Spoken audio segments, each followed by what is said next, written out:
মৰমৰ কণমানিহঁত, মোৰ মৰম লবা দেই। মই আইমা, তোমালোকৰ আইমাৰ সাধুঘৰ পালোহি। আজি লগতে লৈ আহিছো এটা ধুনীয়া আখ্যান।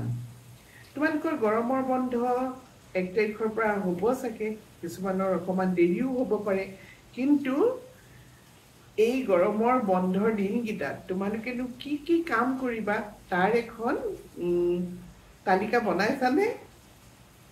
তোমালোকে সৰু সৰু নতুন ভাল কাম কৰিব পাৰিবা এইকেইদিনত, নহয়নে? সদায় যে পঢ়িব লাগিব সেইটো কথা নহয়, কিন্তু পঢ়াৰ মাজে মাজে বহুতো সময় পাবা। স্কুলত যোৱা সময়খিনি তোমালোকে নতুন কিবা কিবি কাম আৰম্ভ কৰা। চাবাচোন কি ধুনীয়াকৈ গুচি যাব সময়খিনি। হাতৰ কাম কৰা, মাৰ লগত পাকঘৰত সহায় কৰি দিয়া, বাচন বৰ্তন ধোৱা, এইবিলাক ধুনীয়া কামবিলাক যিবিলাক মায়ে সদায় কৰি থাকে, এই কামবিলাককে তোমালোকেও কৰিবলৈ লোৱা। দেউতাৰ লগত তোমাৰ বাৰী ফুলনি এইবিলাকতো তোমালোকে কাম শিকিব পাৰা, নহয়নে বাৰু? ঠিক আছে, আজি তোমালোকলৈ যিটো মই আখ্যান লৈ আহিছো সেইটো হৈছে উটংক নামৰ এজন ঋষিৰ আখ্যান। উটংক ঋষি এসময়ত বৰ খঙাল ঋষি আছিলে। এই উটংক ঋষিয়ে বহুত দিন তপস্যা কৰি হিমালয় পৰ্বতৰ তলত বহি আছিল, আৰু তপস্যাত অকণমান সিদ্ধি লাভ কৰি তেওঁ হস্তিনাপুৰলৈ বুলি খোজকাঢ়ি গৈ আছিল। হেন সময়তে এখন ৰথ আহি থকা তেওঁ দেখিলে। সুসজ্জিত ধুনীয়া ৰথ এখন আহি আছে, আৰু তাত জিলিকি আছে ৰথৰ চালক। ৰথখন আহি তেওঁৰ ওচৰত ৰলহি, আৰু সেই ৰথৰ পৰা কোন নামি আহিল? আমাৰ মৰমৰ শ্ৰীকৃষ্ণ গোসাঁই নামি আহি উটংকক প্ৰণাম জনালে। আৰু উটংকয়ো সেয়া কৃষ্ণ বুলি চিনি পাই তেওঁকো প্ৰতি নমস্কাৰ কৰিলে, আৰু দুয়ো অলপ দেৰি আলাপ আলোচনা কৰিবলৈ ধৰিলে। কি আলাপ আলোচনা কৰিলে? এই যে অলপতে যুদ্ধখন হৈ গ'ল, এই প্ৰকাণ্ড ডাঙৰ যুদ্ধখন হৈ গ'ল, মহাভাৰতৰ যুদ্ধ, তাৰেই খবৰ উটংক ঋষিয়ে ল'লে। আৰু শ্ৰীকৃষ্ণ আচৰিত হ'ল, ঋষিবৰ আপুনি দেখোন ধ্যানতেই বহি থাকিলে, আপোনাৰ ওচৰলৈ এই খবৰবিলাক কেনেকৈ আহিলে? উটংকই একো নকৈ হাঁহি এটা মাৰি সুধিলে যে আপুনি স্বয়ং শ্ৰীকৃষ্ণ থাকোঁতে এই যুদ্ধখননো হ'বলৈ পালে কেনেকৈ? এই যুদ্ধখন আপুনি ৰক্ষা কৰিব পাৰিলেহেঁতেন। কিমানবিলাক মানুহ মৰিলে, দুয়ো পক্ষৰে আপোন মানুহৰ লগতে বেলেগ প্ৰজা আপোনাৰ প্ৰাণী কিমান ক্ষতি হ'ল। আপুনি এইখিনি ৰক্ষা কৰিব পাৰিলেহেঁতেন কৃষ্ণ হৈ পেলাই, আপুনি কিয় নকৰিলে? এই বুলি উটংক অলপমান উত্তেজিত হ'ল, আৰু শ্ৰীকৃষ্ণক 2-4 ষাৰ কথা শুনাবলৈ ধৰিলে। শ্ৰীকৃষ্ণই তেওঁক ৰ'ব বুলি কৈও থমাব পৰা নাই, আৰু সেইখিনিতে শ্ৰীকৃষ্ণই ক'লে যে এয়া হৈছে অদৃষ্ট, য'ত যেনেকৈ যি লেখা থাকিব সেইমতেই কাম হ'ব। মই ভগৱান ৰূপী, মই যদি মনুষ্য হৈ ইয়াত জন্ম হৈছোঁ, ময়ো তাৰ ফল ভোগ কৰিব লাগিব, কাৰণ মনুষ্য মাত্ৰেই যেনেকৈ বিধান দিয়া থাকে সেইমতেই কাম হৈ থাকিব। এই বুলি কওঁতে তথাপিতো উটংক একদম তোমাৰ শ্ৰীকৃষ্ণক কিবা কিবি ক'বলৈ ধৰিলে। শ্ৰীকৃষ্ণই তেতিয়া কি কৰিলে জানা? উটংক ঋষিক তেওঁৰ বিশ্বৰূপ দৰ্শন কৰালে। এই ৰূপ হৈছে শ্ৰীকৃষ্ণৰ আটাইতকৈ উৎকৃষ্ট ৰূপ, আৰু এয়া হৈছে অতি ভয়ংকৰ ৰূপো। এই ৰূপত, এই বিশ্বৰূপত শ্ৰীকৃষ্ণই গোটেই বিশ্ব ব্ৰহ্মাণ্ডৰ সৃষ্টি বিনাশ ইত্যাদিবিলাক দেখুৱায়। একেখিনি সময়তে কেনেকৈ সৃষ্টি হৈ আছে এপিনে, কেনেকৈ ধ্বংস হৈ আছে এপিনে, কেনেকৈ গ্ৰহ নক্ষত্ৰবিলাক চলি আছে, সকলোবিলাক দেখি তোমাৰ উটংকৰ একদম মূৰ্ছা যোৱা অৱস্থা দেখি হ'ল, আৰু সেই বিশ্বৰূপ দৰ্শন কৰি তেওঁ মূৰ্ছাই গ'ল। অলপ পিছতে তেওঁ সাৰ পালে, সাৰ পাই পেলাই এইবাৰ কৃষ্ণৰ আচল তেওঁৰ ৰূপ দৰ্শন কৰি কৃষ্ণৰ ভৰিত পৰিলে, আৰু ক'লে মোক আপুনি ক্ষমা কৰিব, মই আপোনাৰ সাধাৰণ মনুষ্য বুলিহে এই কথাবিলাক কৈছিলোঁ। আজি আপোনাৰ বিশ্বৰূপ দৰ্শন কৰি মই একদম কৃতাৰ্থ হৈছোঁ। এই বুলি কওঁতে শ্ৰীকৃষ্ণই ক'লে, ঋষিবৰ, মই আপোনাৰ এই কথাত সন্তুষ্ট হৈছোঁ। কওক, আপোনাক মই এটা বৰ দিব খুজিছোঁ, বৰটো গ্ৰহণ কৰক।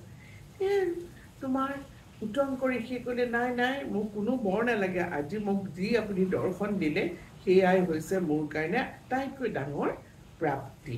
আৰু যদিহে আপুনি এটা বৰ দিব খুজিছে, মোক এনেকুৱা এটা বৰ দিয়ক, মোৰ যেতিয়াই পিয়াহ লাগে মই তেতিয়াই যাতে পানী এটুপি খাবলৈ পাওঁ।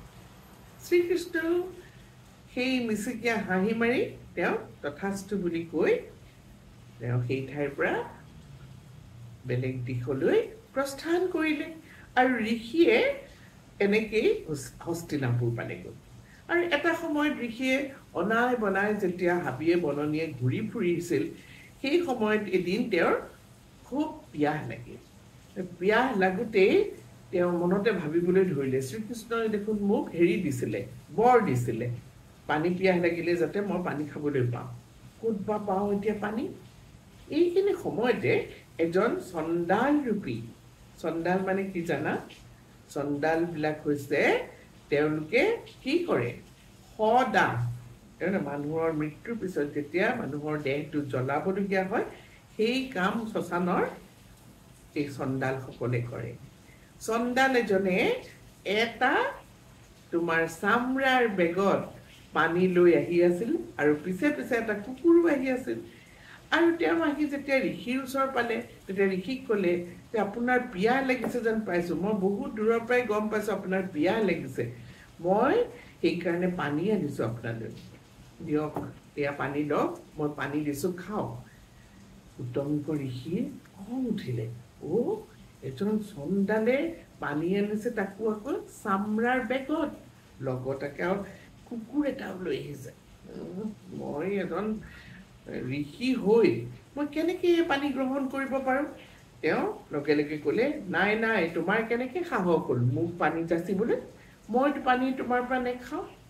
সেই বুলি কওঁতেই চণ্ডালে ক'লে, আপুনি পিয়াহত দেখোন শুকাই গৈছে, পানীখিনি খাওক, তেতিয়াহে আপোনাৰ জীৱন ৰক্ষা হ'ব।